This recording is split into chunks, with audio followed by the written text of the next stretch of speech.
اللہ تعالی علیہ وسلم نے ارشاد فرمایا، ایک بستی میں 2 3 4 نیک لوگ رہتے تھے۔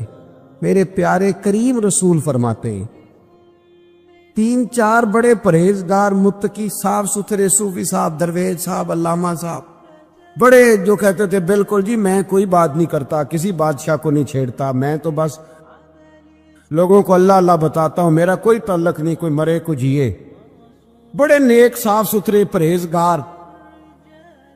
باقی ساری بستی گناہ کرتی تھی۔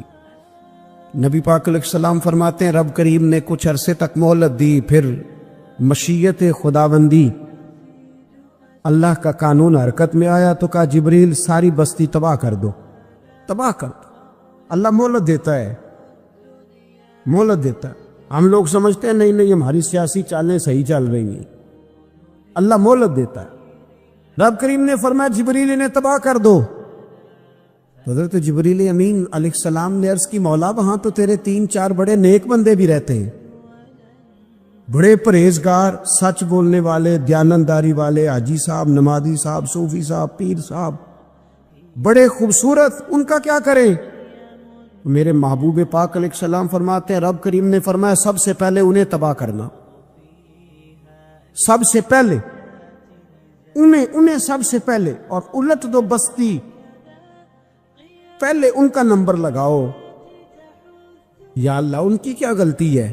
تو غلطی سن لیں، غلطی یہ ہے کہ انہوں نے 2 صفتیں پیدا کی ہیں، اگلی 2 پیدا کیوں نہیں کی؟ اِلَّا الَّذِينَ آمَنُوا وَعَمِلُوا الصَّالِحَاتِ پہ روک کیوں گئے، آگے کیوں نہیں بڑھے؟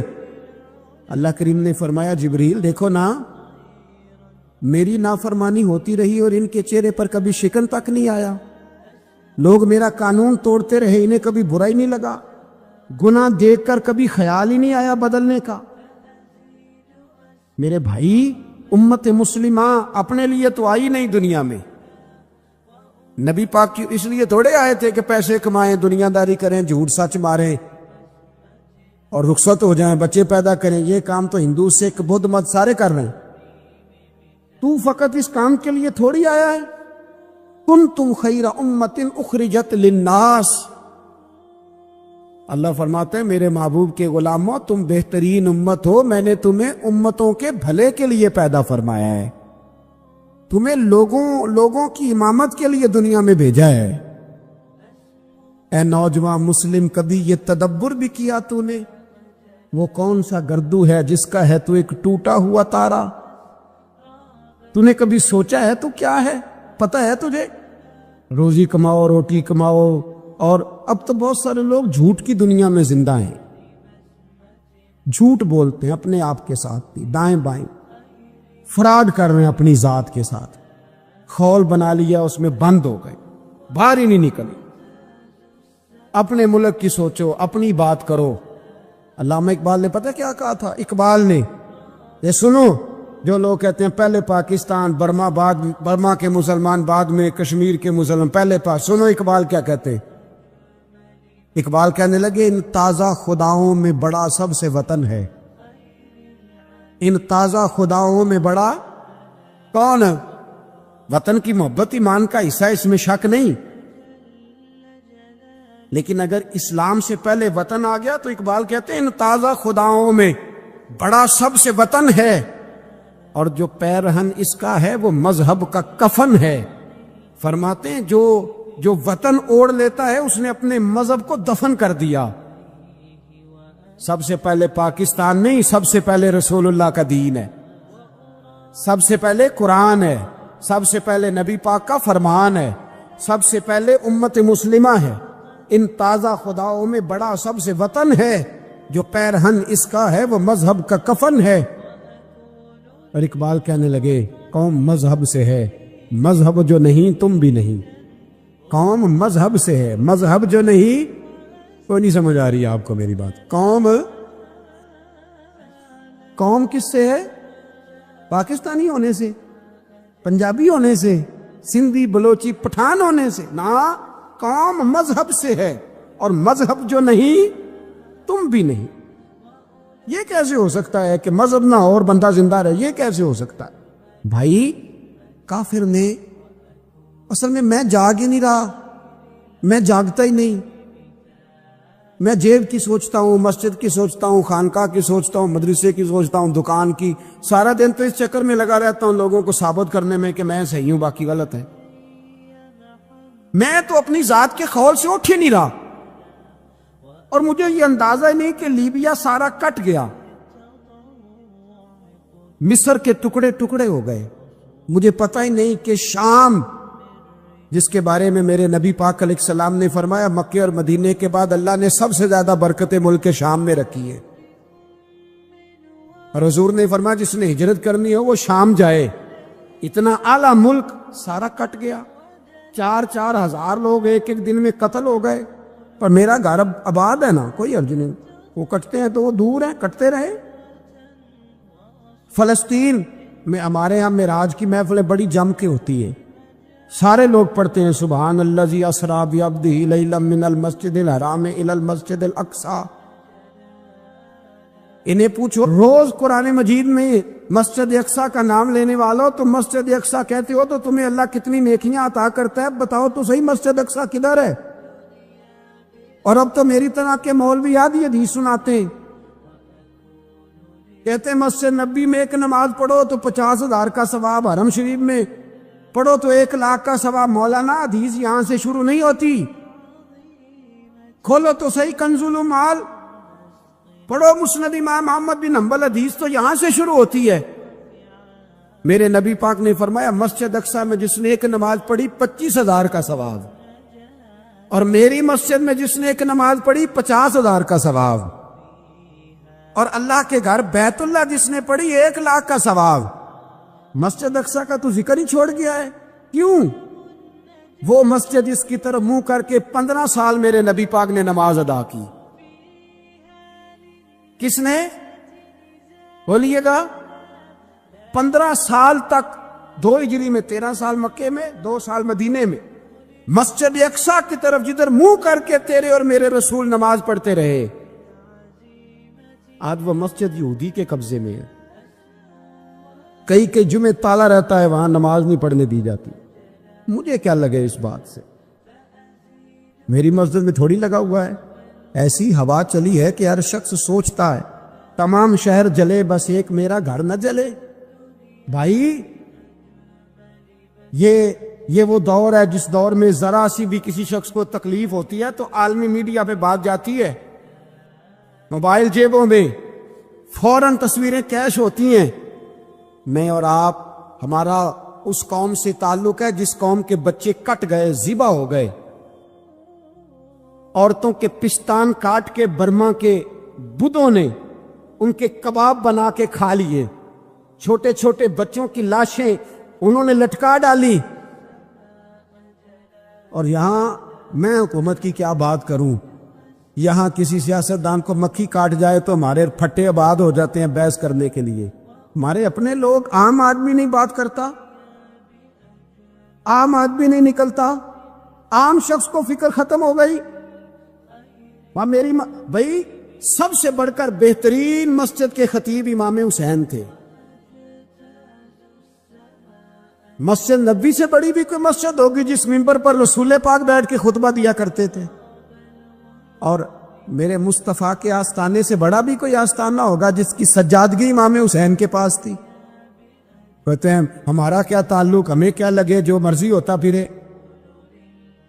امام علی مقام آرام سے مسجد نبی میں بیٹھے تھے، زمانہ پوری دنیا سے جاتا تھا، ہاتھ چومتا تھا، قدموں میں بیٹھتا تھا۔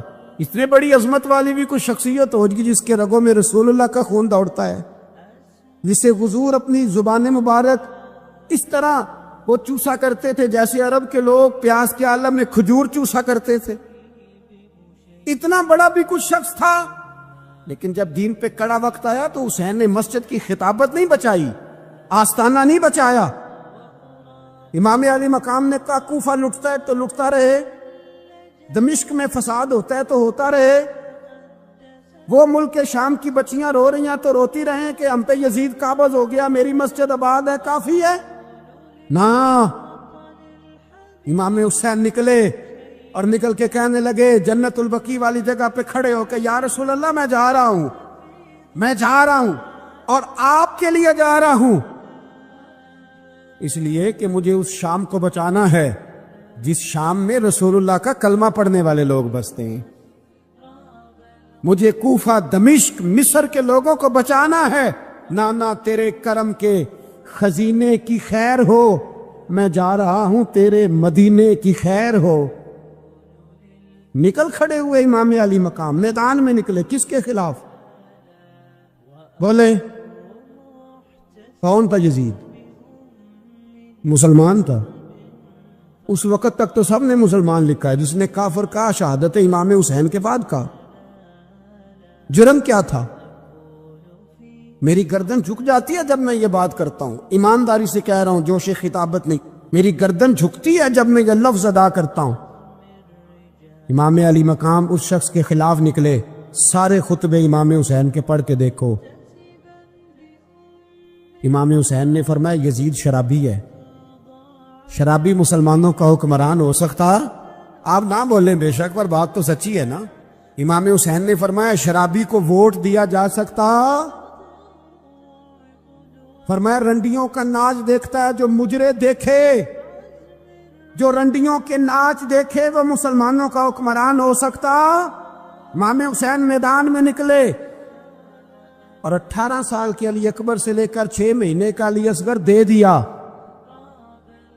لیکن شرابی کو برداشت، بے حیا کو برداشت تو میں کیسے کرتے؟ دوستی قاتل سے بھی، مقتول سے یارانہ بھی. اپنی جیب سے فلیکسیں چھپوا کے ظالموں، جابروں، بدماشوں کو ووٹ دیتے ہو. امام حسین کو تیری دیگ کی ضرورت ہے جو تو 10 محرم پہ پکاتا ہے. چاولوں کی ضرورت ہے جو تو نے 9 محرم کو پکائے. ان کو اس بریانی کی عادت تھی جو تو نے پکائی ہے. میرے گھر میں فلاں MNA MPA صاحب آ گئے تھے. امام حسین کے گھر کے اندر یزید نے پیغام بھیجا. اس نے کہا جیسے کہو گے کر لوں گا، اتنے پیسے کہو گے دے دوں گا، جتنی مسجدیں کہو گے بنوا دوں گا، جتنے ادارے کہو گے تعمیر ہو جائے، مجھے نہ چھیڑو. آپ نے فرمایا نا، مسجد مدرسے اس وقت آباد رہتے ہیں جب حکمران صحیح ہوتے ہیں، اور جب حکومتیں غلط ہوتی ہیں تو پھر مساجد آباد، پھر مدارس کی آباد کاری ہو ہی نہیں سکتی. میں دین میں نیا رکھنا کھول دوں؟ امام علی مقام کھڑے ہوئے، پر میں کیا کروں؟ حکومت کیا کروں؟ حکومت سے کیا کہوں؟ اگر میری ملت کے اپنے جوان کے موبائل میں رنڈیوں کا ناچ ہو تو 10 محرم کو تو امام حسین کربلا میں تڑپ جاتے ہوں گے. اگر 9-10 محرم کو جو نکلا امام علی مقام کی بات کرنے کے لیے، وہ نوجوان اگر سگریٹ کا، شراب کا، بدماشی کا عادی ہو تو حضرت علی اصغر کہیں گے نا میری قربانی کا کیا بنا؟ وہ تو نکلے تھے عریانی اور فحاشی کے خلاف. اور اگر ملت کا جوان روز چوک میں کھڑے ہو کے لڑکیوں کو تاڑتا ہو تو حضرت علی اکبر تو اپنی قبر میں روتے ہوں گے کہ یہ اس قوم کے لیے جان دے دی جو آج جزیدی طریقوں پہ عمل کر رہی ہے، جو ساری رات گند دیکھ کے سوتی ہے، جو ساری رات بے حیائی، فحاشی اور عریانی میں لگی رہتی ہے. ان لوگوں کے لیے جان دے دی. اتنا ظلم ان شہیدوں کے ساتھ. اور 10 محرم کو دیگ پکا کے کہتا ہے میں امام حسین کا ماننے والا ہوں، میں امام علی مقام سے پیار کرنے والا ہوں. نہ بھائی، نہ دو رنگی چھوڑ کے یک رنگ ہو جا، سراسر موم ہو جا یا سنگ ہو جا. امت مسلمہ کو بیدار ہونا پڑے گا. امام علی مقام میدان میں نکلے، ڈٹ کے نکلے، اور امام نے فرمایا میدان میں نکل کر کہ میرا وطن مدینہ ہے، میرا وطن مدینہ ہے، پر مدینہ بعد میں، رسول اللہ کا دین پہلے. تو پاکستان کی بات کرتا ہے؟ امام علی مقام نے فرمایا مدینہ کی شہریت بعد میں، رسول اللہ کا دین پہلے. اور تیرے تو بچے عام سے ہیں. امام حسین نے فرمایا میری گود میں جو بچے ہیں وہ رسول اللہ کے نواسے ہیں، پر بچے بعد میں، نبی پاک کا دین پہلے. میرے اعلیٰ حضرت رحمت اللہ علیہ پالکی میں بٹھا کے لے جایا جا رہا تھا، ڈولی ہوتی تھی، پالکی میں بٹھایا جاتا تھا. علماء کو جس طرح بچیاں ڈولی میں بٹھا کے، تو ہندوستان میں ایک رواج رہا کہ علماء کو لوگ پالکی میں بٹھا کے کندھوں پہ اٹھاتے تھے، 4 مزدور وہ ڈولی پالکی اٹھایا کرتے۔ اعلیٰ حضرت کو بھی اٹھا کے لے جایا جا رہا ہے۔ فاضل بریلوی نے فرمایا رکھ دو نیچے۔ نیچے رکھا تو فرمانے لگے تمہیں سید زادہ کون ہے؟ حضور کیا ہوا؟ فرمانے لگے مجھے رسول اللہ کے خون کی خوشبو آ رہی ہے، مجھے خالص خون کی خوشبو آ رہی ہے۔ چپ کر گئے چاروں مزدور۔ آپ نے فرمایا تمہیں قسم ہو رسول پاک کی، بتاؤ تم میں سید زادہ کون ہے؟ تو ایک کمزور شخص اٹھا کہنے لگا حضور مزدور سے مزدوری لینی چاہیے، ذات برادری نہیں پوچھنی چاہیے۔ اعلیٰ حضرت نے فرمایا شاہ جی یہ آپ نے کیا کیا؟ مجھے ہی کندھوں پہ اٹھا لیا۔ لاکھوں لوگوں کا پیر اور ہزاروں مشائخ اور علماء کی آنکھوں کی ٹھنڈک، بریلی کے امام جن کا قلم اٹھے تو وقت کے بڑے بڑے سورما گردنیں جھکا دے۔ اعلیٰ حضرت رحمت اللہ تعالی علیہ پہلے تو اپنی پگڑی اٹھا کے پیروں میں بچھائی، کہنے لگے تیرے نانے کے نام پہ کھایا ہے، تیرے ہی کندھوں پہ چڑھ گیا ہوں، واسطہ مصطفیٰ کا مجھے معاف کرو۔ تو شہزادے نے پگڑی اٹھائی، کہا حضرت ایسے تو نہ کیجئے۔ فرمایا نہیں ابھی میرا دل راضی نہیں ہوا۔ پھر اس شہزادے کو اعلیٰ حضرت رحمت اللہ علیہ نے پالکی میں بٹھایا۔ شہزادہ سید زادہ مزدور ہے، بظاہر پڑھا لکھا نہیں، غریب ہے، ان کو پالکی میں بٹھایا اور فرمایا ایک طرف سے میں اٹھاؤں گا، ایک طرف سے میرا بیٹا حجت الاسلام حامد رضا اٹھائے گا، ایک طرف سے ملک العلماء مولانا ظفر الدین بہاری بخاری کی شرح لکھنے والا اٹھائے گا، ایک طرف سے فقہ حنفی کا انسائکلوپیڈیا بحر شریعت لکھنے والا مفتی صدر الشریعہ مولانا امجد علی اعظمی اٹھائیں گے۔ چاروں نے جب اٹھایا وہ جا رہے تھے تو مولانا حسن رضا فاضل بریلوی فرما رہے تھے بے ادب گستاخ فرقوں کو سنا دے اے حسن، بے ادب گستاخ فرقوں کو سنا دے اے حسن، یوں کہا کرتے ہیں سنی داستان اہل بیت، میرے دادا مرشد مفتی اعظم ہند مولانا مصطفیٰ رضا کا۔ اعلیٰ حضرت کے چھوٹے بیٹے، ان کا ایک مرید اپنے کسی دوست سے کہنے لگا میرے پیر مفتی اعظم ہیں۔ اس نے کہا تم سنیوں کا طریقہ ہے جس کو بناتے ہو اعظم ہی بنا دیتے ہو، امام تو اعظم، اعلیٰ حضرت تو اعلیٰ حضرت، مفتی تو مفتی ہے، تمہارا طریقہ ہے۔ اس نے کہا نہیں میرے پیر واقعی بڑے عالم ہیں۔ اس نے کہا میں جاؤں گا ایسا مسئلہ پوچھوں گا تیرے پیر کو جواب ہی نہیں آئے گا۔ وہ ساتھ لے گیا۔ جب سرکار مفتی اعظم کی خدمت میں، اعلیٰ حضرت کے بیٹے وہ بھی چھوٹے والے، تیری نسل پاک میں ہے بچہ بچہ نور کا، چھوٹے بیٹے اعلیٰ حضرت کی، بیٹھک میں بیٹھے تھے تو وہ آ گیا اعتراض کرنے والے کو لے کے، آپ کا مرید پوچھ لے جو مسئلہ پوچھنا ہے۔ بیٹھک کے 2 دروازے تھے، ایک بار کھلتا تھا ایک گھر میں، بیٹھے سلام کلام کے بعد کیسے آئے ہو؟ کہا حضور یہ کوئی بات پوچھنا چاہتا ہے، اور وہ رستے میں کہہ رہا تھا میں ایسا سوال پوچھوں گا تیرے پیر کو جواب ہی نہیں آئے گا، رستے میں یہ باتیں کرتا آ رہا۔ کہا پوچھو۔ اس نے پوچھا، کہنے لگا جی بتائیے نبی پاک علیہ السلام کی 4 بیٹیوں کے نام کیا ہیں؟ تو مفتی اعظم ہند اٹھے، جو دروازہ اندر کھلتا تھا اس کمرے سے اندر چلے گئے۔ وہ اعتراض کی تنقید آسان ہوتی ہے، تعمیر مشکل ہوتی ہے، اعتراض لوگ فٹافٹ کر لیتے ہیں۔ کہنے لگا تو تیرے پیر کو تو 4 بیٹیوں کے نام نہیں آتے، وہ کتاب دیکھنے چلے گئے، وہ تو دیکھ کے بتائیں گے، ان کو تو نام نہیں یاد۔ پر کیا کرے، فاضل بریلوی کا کمال ہی بڑا انوکھا ہے، یہ رضا کے نیزے کی مار ہے کہ عدو کے سینے میں غار ہے۔ اعلیٰ حضرت کا رنگ ہی کچھ نرالا ہے۔ شہزادہ اعلیٰ حضرت واپس آئے، سر پہ امامہ ہے اور داڑھی سے پانی کے قطرے گر رہے ہیں، اور آ کے کھڑے ہوئے تو فرمانے لگے میں وضو کرنے گیا تھا، میں نے نبی پاک کی بیٹیوں کے نام کبھی بغیر وضو کے زبان سے ادا ہی نہیں کیے، میں وضو کرنے گیا تھا۔ وہ شخص کہنے لگا حضور وضو کے ساتھ؟ تو آنکھوں میں آنسو آ گئے۔ فرمانے لگے تمہیں کیا بتاؤں وہ کس پاک گھرانے کی شہزادی ہیں۔ رو پڑے، کہنے لگے میرے تو باپ کا عقیدہ ہے کہ تیری نسل پاک میں ہے بچہ بچہ نور کا، تو ہے نے نور تیرا سب گھرانہ نور کا، میرے میں کیا کروں، مجبوری ہے۔ میرے اعلیٰ حضرت فاضل بریلوی رحمت اللہ تعالی علیہ، اعلیٰ حضرت رحمت اللہ علیہ کے زمانے میں لوگ انہیں مجدد کہتے تھے، ان کے زمانے میں ہی انہیں امام اہل سنت کہا جاتا تھا۔ ان کے دور میں بڑے بڑے شیخ الحدیث، بڑے بڑے لوگ ان کی بارگاہ میں آ کے بیٹھا کرتے تھے۔ سید دیدار علی شاہ صاحب رحمۃ اللہ علیہ عمر میں ان سے بڑے تھے، لیکن پھر بھی ان کی خدمت میں آ کے بیٹھتے تھے۔ صدر اللہ فاضل سید نعیم الدین مراد آبادی جیسی شخصیات ان کی بارگاہ میں رات کو بیٹھا کرتے تھے۔ بڑے بڑے قیمتی لوگ، حضرت محدث صورتی، یہ مرید تھے مولانا فضل الرحمان گنج مراد آبادی رحمۃ اللہ علیہ کے، اور پڑھا بھی انہی سے، خلافت بھی انہی سے، سارا سلسلہ انہی سے، لیکن ہر وقت اعلیٰ حضرت کے پاس بیٹھے رہتے تھے، اور عمر بھی اعلیٰ حضرت سے زیادہ تھی۔ تو کچھ لوگوں نے کہا کہ سارا سلسلہ وہاں ہے، بیٹھے یہاں رہتے ہو۔ فرمانے لگے یار جو ایمان کی لذت ان کے پاس ملی ہے وہ کسی اور جگہ نہیں ملی، ہر چیز اپنی جگہ پہ، لیکن اس کے ساتھ ساتھ ایک دوسرا پہلو بھی تھا۔ جس طرح آج لوگوں نے شور ڈالا ہے نا، اتنی تنقید شاید کسی شخص پہ ہوتی ہو اتنی فاضل بریلوی پہ معاذ اللہ کی جاتی ہے۔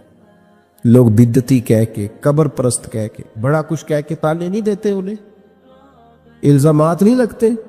تو یہ آج نہیں شروع ہوئے، اس زمانے میں بھی یہ سلسلہ جاری تھا۔ حضرت مولانا ظفر الدین صاحب بہاری رحمۃ اللہ تعالی علیہ بہت بڑے عالم تھے، بخاری کی شرح فرمائی، اور اعلیٰ حضرت کے خلفاء میں سے تھے، بڑے قابل آدمی تھے، بہت بڑے عالم تھے۔ تو پیار بھی بڑا تھا، جس سے محبت ہوتی ہے اس کی غیرت بھی انسان کے دل میں ہونی چاہیے۔ تو خطوط پڑھنے کی اور جواب دینے کی ڈیوٹی بھی حضرت مولانا ظفر الدین بہاری رحمۃ اللہ علیہ کی تھی۔ تشریف فرما تھے، بیٹھے ہوئے تھے، تو خط آتے تھے۔ اب ہمارے ہاں ٹیلی فون آتے ہیں، کام آسان ہو گیا ہے، پرانے زمانے میں خطوط آیا کرتے تھے، اور خطوط کے جواب لکھنا ایک بہت بڑا کام ہوتا تھا۔ باقاعدہ مشائخ کے پاس کچھ لوگ ایسے موجود ہوتے تھے جو صرف خطوط کے جواب دیتے تھے، اور اگر کوئی فتوے کا معاملہ ہوتا تھا تو وہ فاضل بریلوی علیہ رحمہ خود لکھا کرتے تھے۔ تو خط کچھ آئے، مولانا ظفر الدین بہاری رحمۃ اللہ علیہ پڑھنے لگے، سنانے لگے، جواب اعلیٰ حضرت فرمانے لگے، وہ لکھنے لگے۔ تو ان خطوط کے اندر 2-3 خطوط ایسے بھی آئے جس میں لوگوں نے اعلیٰ حضرت کو گالیاں لکھی ہوئی تھی، معاذ اللہ، بڑے سخت جملے کہے تھے، اور ایسی باتیں کہی تھیں کہ جو وہ پڑھتے گئے تو انہیں جلال آتا گیا۔ بڑے مریدین اعلیٰ حضرت کے، حاجی لال خان جیسے بڑے رئیس اعظم لوگ تشریف فرما تھے، جب یہ خطوط پڑھے گئے جلال آیا سب مریدین کو، اور جوش میں مولانا ظفر الدین بہاری کہنے لگے میں ان پر مقدمہ کروں گا، میں کچہری جاؤں گا، عدالت جاؤں گا، میں مقدمہ کروں گا، انہیں سزائیں دلواؤں گا۔ اعلیٰ حضرت رحمۃ اللہ علیہ مسکرا کے ان کا چہرہ دیکھنے لگے، فرمانے لگے اس طرح کر، ان کو بند کر، اور یہ میرے سے چابی لے، فلاں الماری کھول، اس کے فلاں دراز میں کچھ خط پڑے ہیں، وہ بھی نکال کے لا۔ آپ کہتے میں گیا، وہ خطوط میں نکال کر کے لایا، اور لا کر میں پڑھا، ان کو کھولا تو کسی نے اعلیٰ حضرت کو امام اہل سنت لکھا ہوا تھا، کسی نے لکھا تھا مجدد آپ، کسی نے لکھا تھا کہ ہندوستان کے حسان بن ثابت بھی آپ ہی ہیں رضی اللہ، کسی نے کوئی لقب دیا، کسی نے کوئی۔ اعلیٰ حضرت فرمانے لگے ظفر الدین اس طرح کر یار، انہوں نے میری تعریفیں کی ہیں، پہلے انہیں جائیدادیں بانٹنا، تو پھر تنقید کرنے والے پہ مقدمہ بھی کر لینا، انہیں پہلے جائیدادیں بانٹنا، ان کے لیے انعام کا اعلان کر۔ اور پھر بڑا خوبصورت اور قیمتی جملہ جو صوفیاء کی روحانی تربیت کے لیے بڑا قیمتی ہے، بڑا خوبصورت جملہ کہا۔ آپ فرمانے لگے مجھے بتاؤ تو صحیح، میرا ان کے ساتھ ذاتی جھگڑا کیا ہے؟ یہ جو مجھے گالیاں دیتے ہیں، میرا جھگڑا کیا ہے ان کے ساتھ؟ کوئی زمین کا میرا ان کے ساتھ لین دین کا معاملہ؟ کیا جھگڑا ہے؟ جھگڑا یہ ہے کہ یہ کہتے ہیں جیسا علم نبی پاک کو ہے ویسا جانوروں پاگلوں سب کو ہے، تو میں انہیں کہتا ہوں تم کفر بکتے ہو۔ یہ کہتے ہیں لاٹھی تو فائدہ دیتی ہے، محمد اور علی تو اتنا فائدہ بھی نہیں دیتے، تو میں انہیں کہتا ہوں تم کفر بکتے ہو۔ یہ کہتے ہیں اللہ جھوٹ بول سکتا ہے معاذ اللہ، تو میں کہتا ہوں تم کفر بکتے ہو۔ یہ کہتے ہیں حضور کے بعد بھی کوئی نبی آئے تو ختم نبوت میں فرق نہیں پڑتا، تو میں کہتا ہوں تم کفر بکتے ہو۔ یہ کہتے ہیں گدھے بیل کا خیال آئے تو نماز نہیں ٹوٹتی، نبی پاک کا آ جائے تو ٹوٹ جاتی ہے، تو فرمایا میں انہیں کہتا ہوں میرا ان کے ساتھ جھگڑا کیا ہے، یہ بس جھگڑا ہے۔ فرمایا چل ظفر الدین انہیں مجھے گالیاں نکالنے دے، جب تک مجھے گالیاں لکھتے رہیں گے میرے نبی کی توہین میں تو کوئی جملہ نہیں نہ لکھیں گے، لکھنے دے مجھے گالیاں۔ جے کر یار دے نام دا ملے بیڑا، چولی پا لئیے پنجے سٹیے نا، تو یہ کر یار دے نام دی ملے سولی، چوٹا چوٹ لئیے پیشا ہٹی۔ فاضل بریلوی ایک پختہ یقین والی شخصیت ہے، پختہ یقین والی۔ بریلی شریف کے دائیں بائیں طاعون کا مرض پھیل گیا تو اعلیٰ حضرت فرماتے ہیں میرے منہ میں بھی کچھ گلٹیاں نکل آئیں، تو بعض لوگوں نے کہا شاید آپ کو بھی طاعون ہو گیا ہے۔ اعلیٰ حضرت رحمۃ اللہ علیہ فرماتے ہیں جو سب سے بہترین طبیب تھا وہ لایا گیا، اس نے میرا منہ دیکھ کے گلٹیاں دیکھ کے کہا خو آپ کو تو طاعون کا مرض ہو گیا ہے۔ تو اعلیٰ حضرت فرمانے لگے مجھے ساری بیماریاں لگ سکتی ہیں، یہ نہیں لگ سکتی۔ اس نے کہا حکیم میں ہوں کہ آپ ہیں؟ فرمایا نہیں آپ ہی ہیں، پر یہ بیماری مجھے نہیں لگ سکتی، یہ مجھے ہو نہیں سکتی۔ اس نے اصرار کیا تو اعلیٰ حضرت رحمۃ اللہ تعالی علیہ اس کو کہنے لگے میاں تو جو مرضی کر لیکن مجھے طاعون کا مرض نہیں ہو سکتا، یہ بات طے ہے۔ اور ناراض ہو کے چلا گیا۔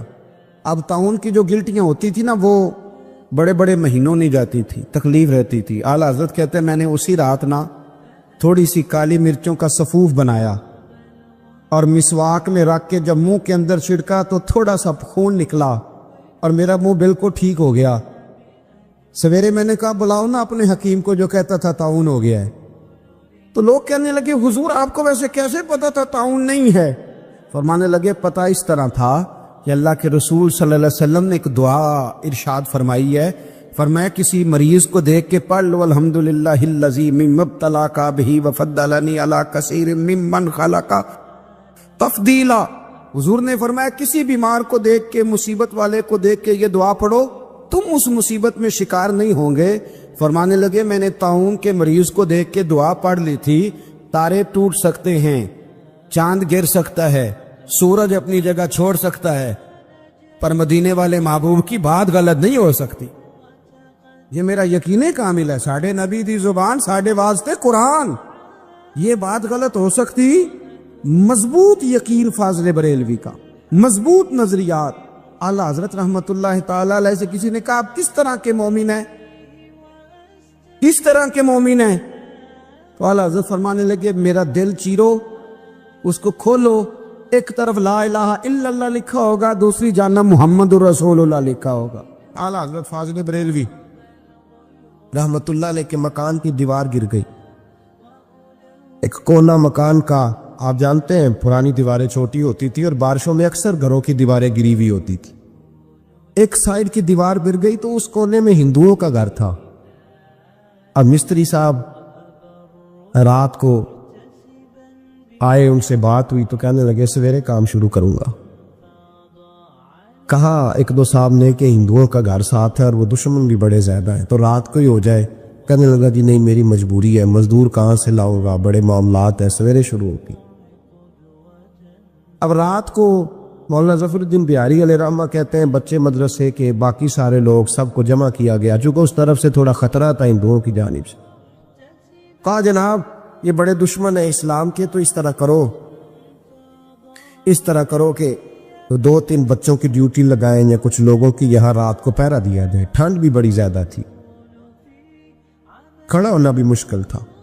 اعلیٰ حضرت رحمۃ اللہ علیہ شاہ کی نماز کے بعد جلدی اجرائے خاص میں تشریف لے جاتے تھے۔ اس رات جب دیکھا نا باہر شور ہو رہا ہے تو اسی طرح سر پہ ایک رومال لپیٹا تو باہر آ گئے، کہنے لگے کیا شور ہے؟ کہ حضور سردی ذرا زیادہ ہے تو یہاں کسی کی ڈیوٹی لگانی ہے پہرے کی۔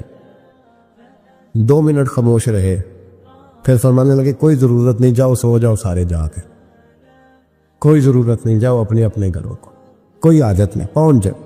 کہ حضور مہربانی کرے، وہ طے ہونے لگا تھا۔ فرمایا میری وجہ سے کیوں کوئی ساری رات بیدار رہے، جاؤ تمہیں کہا آرام کرو۔ لوگ سو گئے۔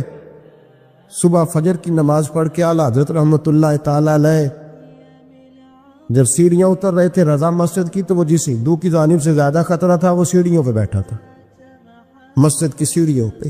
سب لوگوں کی توجہ ہو گئی، کہنے لگا مولانا میں کلمہ پڑھنے آیا ہوں، مجھے کلمہ پڑھا کے مسلمان کر دے، میں کلمہ پڑھنے آیا ہوں، مسلمان کرے۔ لوگوں کی توجہ آگا فرمانے لگے نہیں ابھی تو انتظار کر، تھوڑی دیر کے اچھی طرح سوچ لے، جذباتی فیصلہ نہ کر کہ تو آ رہا ہے۔ یہ کہہ کے جب 2 سیڑھیاں نیچے اترے اس کے پاس سے تو اس نے پیر تھام لیے، کہنے لگا اب ایسے تو نہ کرو، رونے لگا۔ اعلیٰ حضرت رحمت اللہ نے کلمہ پڑھایا، کچھ باتوں کی نصیحت فرمائی، تشریف لے گئے۔ گھیرنے والے گھیر کے بیٹھ گئے، کہنے لگے ہمیں بھی بتا بدلا کیسے ہے؟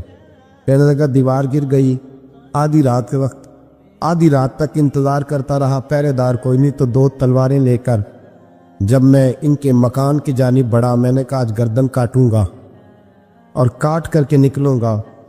کہتا ہے جب میں قریب آیا تو 2 شیر کھڑے تھے، اوپر سے پلٹ کے آیا تو پھر کھڑے تھے، ادھر سے پلٹ کے آیا تو پھر کھڑے تھے۔ فرماتے ہیں میں 2 گھنٹے کے بعد آیا تو پھر پلٹ کے کھڑے تھے، میں پھر 1 گھنٹے کے بعد آیا، سحری کا وقت ہوگا تو پھر پلٹ کے کھڑے تھے، اب میں ڈر کے بھاگا۔ کہتے ہیں فاضل بریلوی نے اپنی کھڑکی سے منہ باہر نکالا، کہنے لگے اور کتنا تجربہ کرے گا؟ مجھے تو لاوارث سمجھتا ہے؟ لاوارث ہوں میں، اور کتنا تجربہ کرے گا؟ بس کر مان جا۔ میں نے کہا حضور یہ کون ہے؟ مجھے بتائیے تو صحیح یہ کون ہے؟ میں کہنے لگے میں نے ساری زندگی رسول اللہ کی عظمت کا دفاع کیا ہے، ساری زندگی غوث اعظم کے نعرے لگائے ہیں، ابھی تو یہ مدد صرف غوث پاک جیلانی کی بھیجی ہوئی ہے، ابھی تو غوث اعظم کی بھیجی ہوئی مدد ہے، مولا علی ابھی پیچھے ہے، 2 جہاں کے محبوب ابھی اس سے پیچھے ہیں، وہ تو ابھی پیچھے ہیں، پیچھے کھڑے ہیں کہ ضرورت پڑی تو ہم بھی تیار بیٹھے۔ مومن جو ہوتا ہے نا، مومن اس کا خمیر ہی محبت سے بنایا گیا ہے۔ مشکات میں حدیث ہے، نبی پاک علیہ السلام نے فرمایا قال المؤمن مع العفو، فرمایا یہ جو مومن ہوتا ہے نا یہ محبت والا ہوتا ہے۔ اور حضور فرمانے لگے اس بندے میں کوئی خیر ہی نہیں، اس میں کوئی بھلائی ہی نہیں جو نہ محبت کرے اور نہ اس سے محبت کی جائے۔ مومن محبت والا ہوتا ہے، الفت والا ہوتا ہے، پیار والا ہوتا ہے، پریم والا ہوتا ہے۔ وہ بندے میں بھلائی نہیں جو نہ پیار کرے اور نہ کوئی اس سے پیار کیا جائے۔ محبت کا فروغ حسن ہے دین کا۔ آپ دیکھیں نا، نبی پاک صلی اللہ علیہ وسلم نے صحابہ کے بارے میں فرمایا کہ میرے صحابہ سے اس لیے محبت کرو کہ یہ میرے صحابہ ہیں۔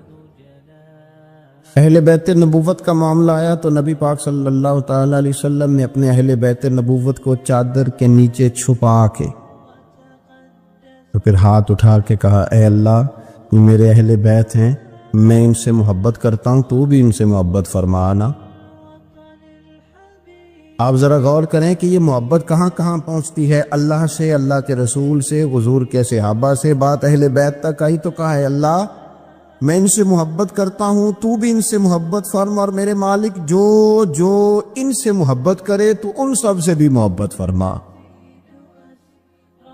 فروغ محبت، اشاعت محبت، تبلیغ محبت بڑا ضروری کام ہے۔ دیکھیں نا، ایک تو یہ تھی کہ دین کے معاملے میں محبتیں جو شرعی محبتیں کہلاتی ہیں، اور ایک ہیں ہماری طبعی محبتیں۔ حضور صلی اللہ علیہ وسلم نے ہمیں حکم دیا ہے، فرمایا اپنی بیوی سے بغض نہ رکھنا۔ اس کا معنی یہ ہوا کہ کچھ لوگ ایسے ہیں جو بیوی کا بغض بھی پال لیتے ہیں۔ مقابلہ ہو رہا ہوتا ہے میاں بیوی کا، بحث ہو رہی ہوتی ہے، ایک دوسرے کے خلاف دلائل جمع ہو رہے ہوتے ہیں، ایک جنگ مچی ہوتی ہے۔ فرمایا اس سے بغض نہ رکھنا، کوئی عادت نہ پسند ہو تو وہ عادت دیکھ لینا جو تمہیں پسند ہے، عداوت نہ پیدا کرنا۔ ہاں دین زار بیزاری کا حکم دیتا ہے پر ان کے ساتھ جو رب رسول کے دشمن ہیں۔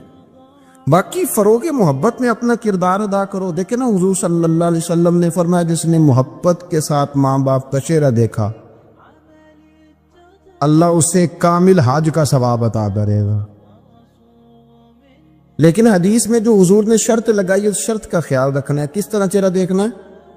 فرمایا ماں باپ کا چہرہ دیکھو کس طرح؟ اچھا، یہ حدیث بتاتی ہے کہ کچھ لوگ ایسے ہیں جو چہرہ دیکھتے ہیں پر محبت سے نہیں دیکھتے۔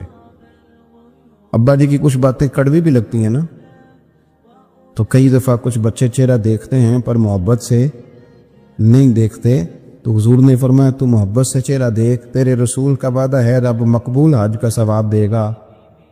صحابی عرض کرنے لگے یا رسول اللہ صلی اللہ علیہ وسلم اگر میں 2 دفعہ دیکھوں؟ تو حضور نے فرمایا 2 حج کا ثواب۔ اس نے کہا حضور میں دن میں 3 دفعہ دیکھوں؟ تو فرمایا 3 حج کا ثواب۔ اس نے چوتھی بار کی بات کی تو حضرت ابو ہریرہ فرماتے ہیں حضور نے فرمایا تو جو پوچھتا رہے گا اور میں بتاتا رہوں گا تو بات ختم نہ کریں۔ حضور حکم کریں، فرمایا تو 100 دفعہ دیکھ اللہ 100 حج کا ثواب عطا کرے۔ بات کو ختم کرتے ہیں، تو جتنی دفعہ دیکھ اللہ تجھے اتنے حج کا، شرط یہ ہے کہ ذرا پیار سے دیکھ، ذرا محبت سے دیکھ۔ نفسیات کا ڈاکٹر بوڑھوں کو نیند کی دوائی کیوں دیتا ہے؟ وہ اس لیے دیتا ہے کہ ان کے بچے انہیں وقت نہیں دے۔ بچے کو بہلایا جا سکتا ہے، بوڑھے کو بہلایا نہیں جا سکتا، اس لیے کہ جو بوڑھا ہوتا ہے نا اس کے پیچھے پوری ایک داستان زندگی ہوتی ہے، وہ تاریخ ہوتی ہے، وہ کبھی کسی چیز کا مالک رہا ہے، سربراہ رہا ہے۔ اولڈ ہاؤس پاکستان میں تیزی سے اس لیے بن رہے ہیں کہ بچوں کی جو خاص الفت تھی نا ماں باپ سے وہ رہی نہیں، ورنہ اگر ایک والد 6 بچوں کا خیال رکھ سکتا تھا تو 6 بچے مل کے ایک باپ کو بھی تو سنبھال سکتے تھے نا، ماں کا بھی خیال کر سکتے تھے نا۔ محبت کا فروغ جب ہو، آپ ماں باپ کو ٹائم دیں، ان کے پاس بیٹھیں، ان کے ساتھ تھوڑا وقت بتائیں، سارے معاملات ٹھیک ہو جائیں۔ ہمارے معاشرے میں نا تیزی سے نفرت کا فروغ ہوا ہے، نفرت کا فروغ۔ پتہ اسلام نے غیبت سے کیوں منع کیا ہے؟ غیبت کا معنی یہ نہیں ہے کہ کسی بندے میں کوئی عیب نہیں پایا جاتا تھا تو آپ نے وہ بیان کر دیا، یہ غیبت نہیں، یہ تو بہتان ہے۔ کسی میں کوئی عیب نہ پایا جائے تو وہ بیان کرنا وہ غیبت نہیں، وہ تو بہتان ہے۔ غیبت کی تفصیل یہ ہے، تشریح یہ ہے، غیبت کی تعریف یہ ہے کہ کسی میں کوئی عیب پایا جاتا تھا، آپ نے وہ اس کی غیر موجودگی میں ڈسکس کیا تو اس کا نام غیبت ہے۔ وہ عیب تھا، آپ سچ ہی بول رہے تھے، آپ ٹھیک کہہ رہے تھے، عیب واقعی تھا، پر اسلام اس کو پسند نہیں کرتا۔ اسلام کہتا ہے کہ اگر تو سمجھتا تھا یہ عیب ہے تو جا کے اس کی تبلیغ کر، اس کو بتا، اس کو کہہ میاں یہ غلطی چھوڑ دے، تو نے ڈسکس کیوں کیا؟ آپ کسی شخص کے پاس بیٹھیں اور کسی دوسرے آدمی کی تعریف کریں، آپ کہیں کہ بڑا اچھا ہے، بڑا بامروت ہے، مہمان نواز ہے، با اخلاق ہے، وعدے کو وفا کرنے والا ہے، دیانتدار ہے، سچ بولتا ہے، آپ تعریفیں کریں۔ آپ کسی کے سامنے تعریف کریں گے نا تو بندہ کہے گا یار کسی دن ملاقات تو کرا، اور جب وہ ملے گا تو اس کی آنکھوں کے اندر ایک خاص کشش ہوگی، پیار ہوگا، ملنے کو جی چاہے گا، ایک خاص راحت ہوگی۔ یہ کب ہوگا؟ جب آپ نے کسی کی تعریف کر دی۔ لیکن اگر آپ کسی کی غیبت کریں گے، کسی کے بارے میں کہیں گے بڑا غلط ہے جی، لوٹ لیتا ہے جی، چور ہے جی، فاسق ہے جی، تو بندہ اگر کبھی مل بھی گیا تو اس سے سلام لینے کو دل۔ ہم نے پتہ کیا کیا ہے؟ تیزی کے ساتھ فروغ پایا ہے ہمارے ہاں نفرت کا ماحول، تیزی کے ساتھ فروغ پایا ہم نے نا تیزی سے۔ آپ کھول لیں، کوئی یوٹیوب کھول لیں، کوئی ایسا چینل کھول لیں، بس لڑائی ہے، فلانا فلانے سے لڑ رہا ہے، فلانا۔ مذہبی لوگوں کی میں منت کرتا ہوں کہ خدا را دین کو اس طرح کا ماحول تو نہ آپ دیں کہ لوگ کہیں کہ ان میں کوئی شیطان ہے ہی نہیں، فلانا فلانے کا جواب دے رہا ہے، فلانا فلانے کا، اور بازاری زبان استعمال کی جا رہی۔ اور ٹھیک ہے مسلمات جو طے تھے لوگوں نے تو ان کو بھی چھیڑنا شروع کر دیا، اور تضحیق کی جاتی ہے، لفظ اس طرح کے اختیار کیے جاتے ہیں جو ویسے ہی وزادار آدمی بولنا پسند نہیں کرتا۔ کیا آپ اپنی شکل دکھا رہے ہیں کفر کو کہ یہاں نفرت ہی نفرت ہے، اور وہ باتیں جن کو بالکل چھیڑنا نہیں چاہیے تھا ان پر بھی آپ کلام کرتے ہیں۔ آپ نے کوئی چیز نہیں چھوڑی، اس پر آپ نے بحث نہ کی ہو، الجھایا نہ ہو، میلہ لگا دیا، اللہ جانے کوئی کیا بول رہا ہے۔ دعوت دین کون دے گا؟ پیغام حق کون سنائے گا؟ فلانا فلانے کا جواب دے رہا، اور پھر وہ دوسرے کا جواب دے رہا ہے، تیسرا تیسرے پہ تبصرہ کر رہا ہے، چوتھا پانچویں پہ تبصرہ کر رہا ہے۔ یہ کب تک بات ایسے چلے؟